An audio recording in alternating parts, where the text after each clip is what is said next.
तभी बुद्धिमान और सौम्य शिक्षिका मिस प्रिमरोज आगे बढ़ी। रुको, उसने धीरे से कहा, मुझे समझ नहीं आ रहा, तुम्हें ये कैसे सूझा? सोफिया, तुम्हारे पिता एक यूनिकॉर्न राइडर थे, एक महान व्यक्ति। उन्होंने स्नातक की उपाधि प्राप्त की और यूनिकॉर्न द्वीप की रक्षा करते हुए एक नायक बन गए। वे परिवार का पालन पोषण करने के लिए घर गए, लेकिन जब भी हमें उनकी जरूरत पड़ी वे हमेशा लौट आए। सोफिया की सांस अटक गई। लेकिन मेरे पिता, उन्हें कभी भी मुझे ये बताने की अनुमति नहीं थी। 5 साल पहले, मिस प्रिमरोज ने आगे कहा, जब द्वीप पर एक भयानक खतरा मंडरा रहा था तो आपके पिता रेवेंजिला के खिलाफ युद्ध करने के लिए वापस आए। उन्होंने इस भूमि को बचाने के लिए खुद को बलिदान कर दिया, रेवेंजिला को एक अनंत काल के कारावास में बंद कर दिया। सोफिया की आंखों में आंसू भर आए। तो इसका मतलब है वह उस चमकीली किताब में था? मिस प्रिमरोज ने सिर हिलाया। हाँ, और एक और बात है जो आपको जाननी चाहिए। जिस यूनिकॉर्न से आप मिले थे, वाइल्ड स्टार, वह आपके पिता का यूनिकॉर्न था। सोफिया वाइल्ड स्टार की ओर मुड़ी, जो उसके बगल में खड़ा था। उसका चांदी का यार चांद की रोशनी में चमक रहा था। वाइल्ड स्टार, तुम मेरे पिता को जानते थे? यूनिकॉर्न ने अपना थूथन उसके खिलाफ दबाया। उसकी गहरी नीली आंखें उदासी और लालसा से भरी हुई थी। मिस प्रिमरोज ने आगे कहा, दुर्भाग्य से जब एक यूनिकॉर्न अपना सवार खो देता है तो वह अपनी जादुई शक्ति भी खो देता है। लेकिन सोफिया, वाइल्ड स्टार की शक्ति को वापस लाना तुम्हारे ऊपर है। सोफिया ने गहरी सांस ली। भाग्य के घुमावों को कोई नहीं समझ सकता, लेकिन मैं जो भी करना होगा करूंगी। प्रशिक्षण शुरू होता है। यूनिकॉर्न अकादमी में बिताए दिन घुड़सवारी, बॉन्डिंग और जादू के पाठों से भरे हुए थे। जबकि उसके सहपाठी अपने यूनिकॉर्न के साथ बॉन्डिंग कर रहे थे, सोफिया संघर्ष कर रही थी। वाइल्ड स्टार हिचकिचा रहा था, डर के मारे खुद को रोक रहा था। एक शाम जब सोफिया अकेली बैठी थी तो उसकी नई दोस्त वेलेंटिना उसके साथ आ गई। शायद वाइल्ड स्टार तुमसे नहीं डरती, वेलेंटिना ने कहा।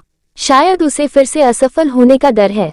उसने तुम्हारे पिता को खो दिया और अब उसे तुम्हें खोने का भी डर है।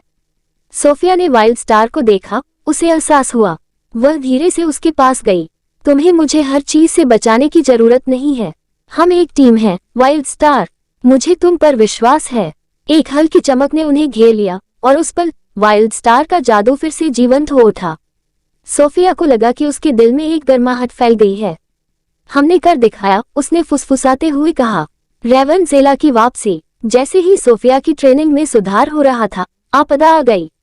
अकादमी पर एक गहरा कोहरा छा गया और हॉल में एक डरावनी हंसी गूंज उठी।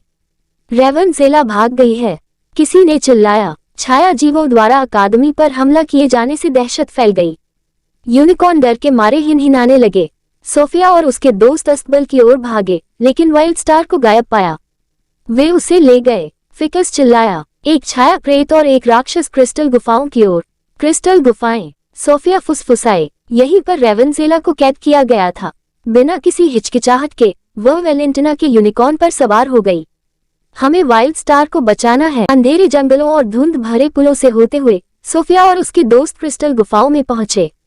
अंदर रेवेंजिला वाइल्ड स्टार के सामने खड़ी थी। उसके चेहरे पर एक दुष्ट मुस्कान थी। इस यूनिकॉर्न के जादू ने मुझे एक बार पहले भी बंद कर दिया था। ये कितनी विडंबना है कि अब वह मेरी शक्ति की कुंजी होगी। सोफिया आगे बढ़ी। तुम उसे नहीं ले जाओगे, रेवेंजिला ने व्यंग्य किया। तुम अभी बच्चे हो। लेकिन सोफिया दृढ़ रही। मैं एक यूनिकॉर्न राइडर हूँ और मैं तुम्हें जीतने नहीं दूंगी। वाइल्ड स्टार के रेवेंजिला की पकड़ से मुक्त होते ही उसके चारों ओर रोशनी फैल गई। उनका बंधन एक शानदार चमक में प्रज्वलित हो गया। तुम मेरी नियति हो, सोफिया फुसफुसाए। एक शक्तिशाली छलांग के साथ वाइल्ड स्टार ने सुनहरी रोशनी का एक विस्फोट किया। छायाएं विलीन हो गईं और रेवेंजिला चीख उठी क्योंकि उसे अनंत काल की कोठरी में वापस खींच लिया गया था। एक नई शुरुआत। अकादमी में वापस आकर मिस प्रिमरोज मुस्कुराई। तुमने खुद को साबित कर दिया है, सोफिया। तुम सच में अपने पिता की बेटी हो। सोफिया ने सितारों की तरफ देखा। मुझे लगता है कि उन्हें मुझ पर गर्व है। और जैसे ही वाइल्ड स्टार ने उसे चूमा, उसकी आंखों में एक बार फिर जादू चमक उठा। सोफिया को पता चल गया कि यह उनके रोमांच की सिर्फ शुरुआत थी।